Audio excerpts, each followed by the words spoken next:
Welcome to Buzz on Veterans. I'm your host, Chris Budihas, and joining me here today is David Mosley with MOAA Northeast Chapter. Sir, how are you doing? I'm glad to be here. That's good to have a sailor in here. So tell us a little bit about yourself. So where are you originally from? And you give us like a 45-second. What you do in the Navy? Originally from Oklahoma and roughnecked out in the oil fields of Oklahoma. And that's where I cut my professional teeth at initially. Yes, sir. Yeah. And then at a young age, I tried to join the Army and got shanghaied by the Navy instead.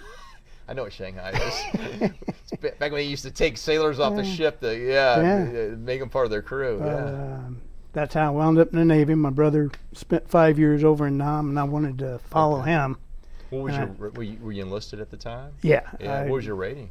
I was an ice seaman on submarines. Okay. And so Hard Navy. Yeah. So joined the Navy and went through the enlisted ranks, riding submarines, fast attack submarines. Okay, yes, sir. Yeah. And then in '81, I got my commission just after making Chief Petty Officer at Fort Island, Pearl Harbor. Okay. And got my commission as a Submarine Engineering and Repair LDO, Limited Duty Officer. Yes, sir. And rode submarine tenders and shipyards after that. Yeah. And enjoyed it and retired as a lieutenant. Yeah. Out of the Navy. And congratulations. Went to the prison system after that up in North Carolina. Didn't have enough of a hard time. You got to So what'd you do with the prison system? Facilities management and construction was the main claim to fame there. Retired in 2014 and moved down here where my youngest daughter was with our youngest grandchildren. Oh, excellent. And that's how we wound up here. God bless you. Well, you're a diehard Jaguars fan, so God bless you. as the priest would say, bless you.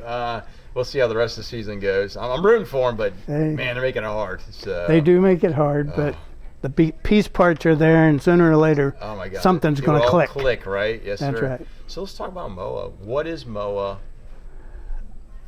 Military Officers Association of America, and us in particular, we're the Northeast Florida chapter of MOAA. We normally meet over by NAS Jacks. We've been meeting on NAS Jacks for decades now, but we're probably going to be out in town a little bit more this coming year. Yes, sir. Probably be meeting over on Wells Road. MOAA itself is the preeminent lobbying group for the military and veterans in Washington, D.C. We're MOAA is 360,000 strong. Wow. So it's strength comes in numbers. Yes, sir. Yeah. And we certainly have that. Our local chapter here, we're more involved with local VSOs, Veterans Service Organizations, which we are a Veterans Service Organization ourselves. What else can I tell you? We're nonpartisan, and we really have to and want to stress the nonpartisan part because we represent and try to help everybody. Right. So that's what we do here local. We get involved with, like I say, the VSOs, MVAD downtown with that group. Harrison Conyers. MAVD. And I can't say enough about what they do. I don't know if how many people in the Jacksonville and Northeast Florida area know just what type of valuable service is there. It's funny. So I communicate as often as I can what MAVD does because not all cities nor states have the same capacity. And they do everything, as you stated. They provide services from veteran services, veterans in need for various things. And if they don't do it, they can get them connected with the right people. Exactly. That's just one piece of it. And then they help with other side of it, so the Veterans Day parade that's coming in, the Memorial Day ceremony down by the wall, by the stadium. It's amazing the work they do, and I told some folks it's interesting. So when I got in the Marines in 2000 and I ended up in the Army in 2001, when I got out in 2000, there was no transition assistant. You just signed your DD-214 and they said, "Have a nice day," and good luck. But even though there's transition assistants now, you don't know everything. I just had my first doctor's appointment with a non-military doctor, which is kind of crazy. And so you got to ask questions, but you got these people that are willing to help out this veteran community, and it's very strong. But with MOAA, you guys, you're not just representing officers, you're representing the whole force, the total force. The entire force, veterans, active duty, retired, former officers, and enlisteds. the entire veterans group, the veteran community. Yeah. So families and a lot of resources with MOAA, Military Officers Association, on the national website, moa.org. Yeah. Just tons of information that's good for everybody. And like I say, MOAA itself, like for instance, right now, some of the priorities are on junior enlisted pay raise, which is going into the National Defense Authorization Act. Yes, sir. Basic allowance for housing, getting that back up to 100% like it's supposed to be. Yeah.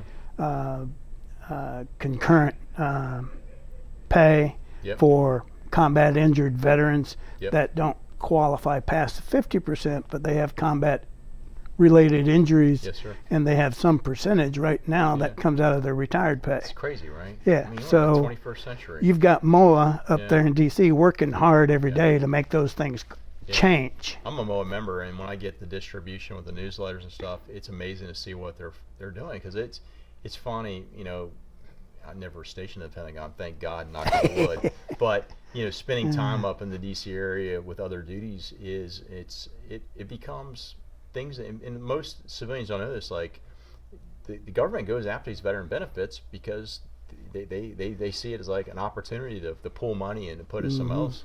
And just like a big corporation managing people, that's where the money's going. So you got to manage it. Yeah, and then like I mentioned to somebody, you know. In 2023, there was $717 billion in VA benefits that was, awarded to those that rate those benefits, and they didn't realize the capacity. I'm like, well, it's funny. I did my VA appointment for my own personal disabilities. I mean, in the VA center, doing this, the clinic, if you will. I mean, we have people in their 80s, maybe 90s, to people in their early 20s. So, you know, MOAA's there to make sure those folks, the benefits earned or the benefits received, and that's great.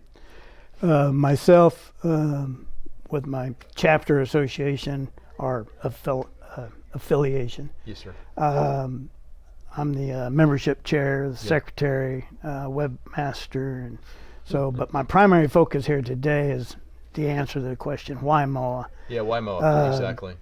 And it's just for those reasons. At the local level, at the chapter level, we're involved right here with our community, and you get a chance by being a chapter member to actually help your community. Yeah. MOAA itself has all these great things at national level and throughout the country, but at the chapter level, we get to help where it counts, right in front of you. It's huge. I mean, when you kind of, I talk about overlays on a map, but when you think about the federal level, you're right, that's kind of, it's important, but kind of far removed. But at the local level, when you take a look at benefits, the sense of organization, and the high density in Northeast Florida of veterans here, the ability of veterans to help other veterans, or at least give access to information, because as they used to say on Saturday morning cartoons, information is power, right? Our knowledge is power. So, so MOAA can help folks, and then more importantly, can make your voice known. And with this local government at the county and then at the city level, they're very receptive to help our veteran population. We are very, very lucky here in Northeast Florida, and Jacksonville in particular, of the quality of veteran service organizations we have, both government-wise and private. Just if you need it, it's out there. One place might not know where it's at, but they'll be able to get you to the right place. Yes, sir. Anything else you'd like to pass on this? I would just like to make sure everybody knows that our website's out there. Yes, sir. And it's NEFL-MOAA, Northeast Florida MOAA. MOAA, yep. And if you want to find us on Facebook, pretty close to the same, except it's facebook.com, NEFL-MOAA. So either one of those places, but in particular our website, and right at the top of the menu page, you'll find a Join Us. Yes, sir.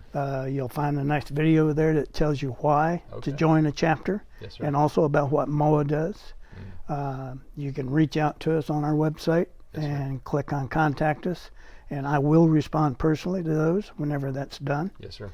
Our Facebook page is out there, and it'll guide you back to the website if you need to go there.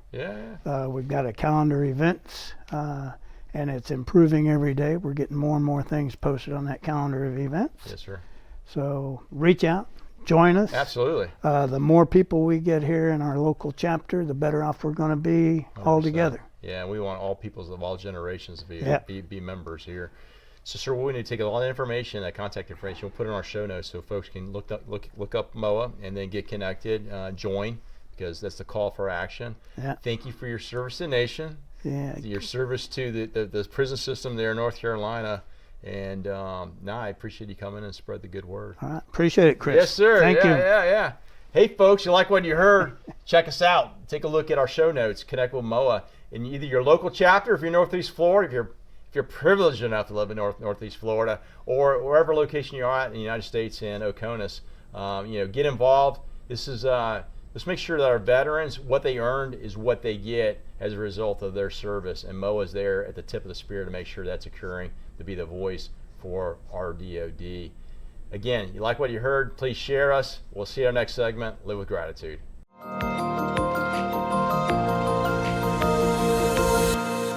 Operation Barnabas is a veterans ministry, started in 2017 with the purpose of helping our veterans that kind of got left behind. These people went over and went to war for us, and a lot of their friends didn't come back, and that's a lot of the stuff that we as veterans deal with is there's a lot of people that didn't make it back, and then it's like, why are we here? So and then they isolate. And they've struggled with addictions, PTSD, suicidal thoughts, those kind of things, helping them get whole again through one-to-one mentorship.